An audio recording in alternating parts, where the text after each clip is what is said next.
अस्सलामुअलैकुम दोस्तों, कैसे हैं आप सब। उम्मीद करता हूं कि आप खैरियत से होंगे। भाई मैं तो मूवी देख रहा हूं किंग्समैन द गोल्डन सर्कल, और आई थिंक सो ये लास्ट सीन्स ही चल रहे हैं, लेकिन हम ज़्यादा देर इसको नहीं देखेंगे क्योंकि हमने अपना काम भी करना है। तो मैं इसको फ़िलहाल के लिए एग्ज़िट कर देता हूँ।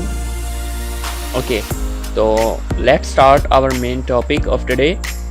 आज के दिन हम स्टडी करेंगे कुछ भी नहीं। आज के दिन हम कुछ भी स्टडी नहीं करने वाले। आज के दिन हम अपने पिछले कोर्स के रिलेटेड के हमने अरिथमेटिक ऑपरेटर्स को पढ़ा, हमने सी इन सी आउट को पढ़ा और स्ट्रिंग्स को पढ़ा, डेटा टाइप्स को पढ़ा। तो उनके मुतालिक आज हम प्रोग्राम्स क्रिएट करेंगे। आज हम प्रोग्राम बना के देखेंगे कि हमने जो जो पढ़ा है क्या हम उस पर पूरे उतर रहे हैं या नहीं उतर रहे। तो मैंने आपके लिए 3 प्रोग्राम्स चूज़ किए हैं जिनको हम करेंगे। तो सबसे पहले हम पहले वाला करते हैं कि जिसके अंदर यह स्टेटमेंट है कि हमने यूज़र से 3 इनपुट्स लेनी है और सबसे पहले नंबर को डिवाइड करना है सेकंड से, और सेकंड के आंसर को डिवाइड करना है थर्ड से। तो इस प्रोग्राम से मैं पहले आपको इसका लॉजिक समझा देता हूँ कि क्या करना है।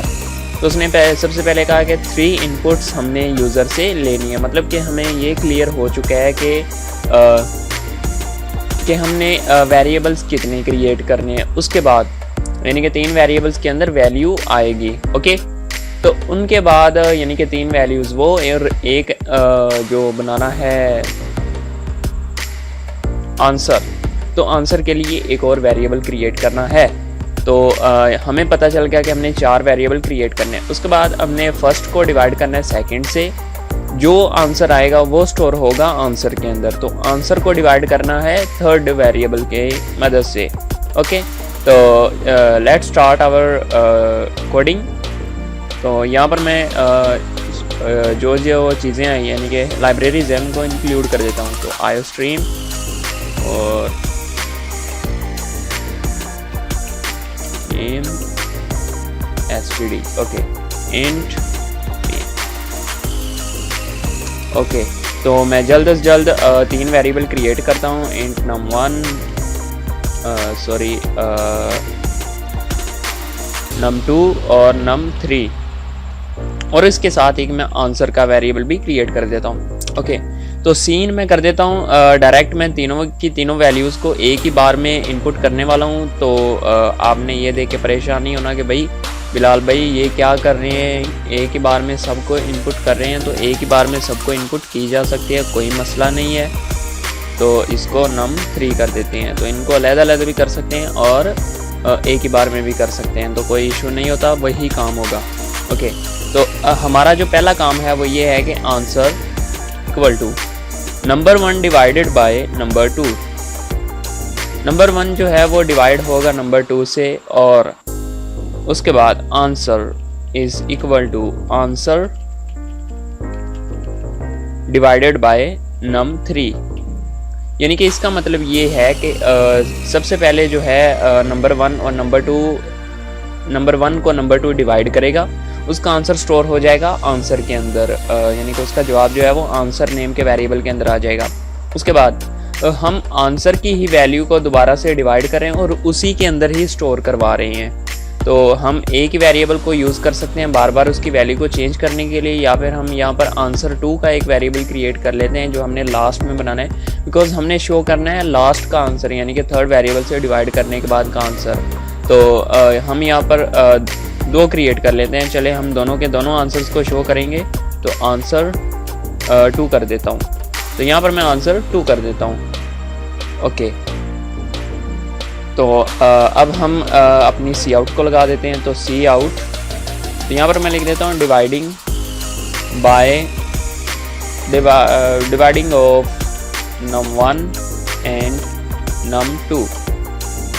ओके, तो यहाँ पर मैं आंसर लिख देता हूँ और यहाँ पर मैं एंटर लगा देता हूँ ताकि एक लाइन ब्रेक हो जाए और हम नीचे चले जाएं। तो सी आउट और dividing by third variable. Okay, तो इसका हम आंसर 2 कर देते हैं। तो इसको भी एंडल हम यूज़ कर लेते हैं। ओके, तो ये हमारा कोड बन चुका है। आपको स्टेटमेंट पढ़ने के बाद ये चीज़ समझ आनी चाहिए कि हमने काम क्या करना है और हमने किस तरह से करना है और उसके लिए हमें क्या क्या चीज़ें रिक्वायर है। तो इसी तरह से हम अपने प्रोग्राम को जल्द से जल्द क्रिएट कर सकते हैं। तो मैं इसको रन करता हूँ। तो हमें इशू आ रहा है प्रोग्राम के अंदर। तो आज मैं आपको एक ऐसी ट्रिक भी बताने जा रहा हूँ कि जिसकी मदद से आप प्रोग्राम के अंदर एरर को फाइंड कर सकते हैं। सबसे पहले तो आप देखें कि लाइन के अंदर कौन सी लाइन के अंदर एरर मौजूद है। यहाँ पर हम देख सकते हैं कि लाइन नंबर 7 के अंदर एरर मौजूद है। तो आपने कुछ भी काम नहीं करना, हमेशा एरर जो है वो एरर वाली पॉइंटिंग लाइन से पहले आता है। तो आप देख सकते हैं कि आंसर 2 के बाद मैंने स्टेटमेंट टर्मिनेटर नहीं यूज़ किया हुआ, तो मैं इसको यूज़ करूँगा। तो जब भी एरर आता है वो उससे ऊपर वाली लाइन को आप हमेशा देखें, क्योंकि उसके अंदर ही एरर मौजूद होगा। जो जिस लाइन को पॉइंट कर रहा होगा हमारा कंपाइलर, उसके अंदर कोई एरर नहीं होता कभी भी। तो ये चीज़ भी मैंने सब कुछ चेक की हुई है। तो आंसर 2 भी डिक्लेयर है और यहाँ पर आंसर 2 भी डिक्लेयर है। ओके, तो मैं इसको रन करता हूँ दोबारा से। अब एरर बिल्कुल भी नहीं आएगा क्योंकि हमने एरर रिजॉल्व कर दी है।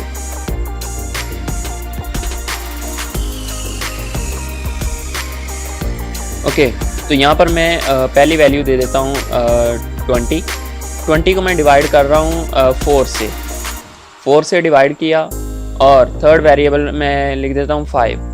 तो इसका आंसर चेक करते हैं दोनों का। तो सबसे पहले हम देखते हैं कि 20 को जब 4 से डिवाइड किया, यानी कि 20 डिवाइडेड बाय 4, तो उसका आंसर आ गया 5। तो 5 को 5 से डिवाइड करेंगे तो आंसर आ जाएगा 1। ओके, तो ये हमारा आंसर क्रिएट हो चुका है, यानी कि हमारा पहला प्रोग्राम जो है वो बिल्कुल एग्जैक्ट काम कर रहा है। तो आपने इस प्रोग्राम की कोडिंग को नोट कर लेना है, क्योंकि यूनिवर्सिटी असाइनमेंट्स के अंदर ऐसे प्रोग्राम्स भी आते हैं और ये मैंने यूनिवर्सिटी असाइनमेंट से ही उठा के आपके सामने पेश किया है। तो अब हम अपने दूसरे प्रोग्राम की तरफ चलते हैं, लेकिन मैं उसको करने का मेथड आपको नहीं बताऊंगा, बताऊंगा, लेकिन वो आपने खुद करना है, अपने आप से करना है।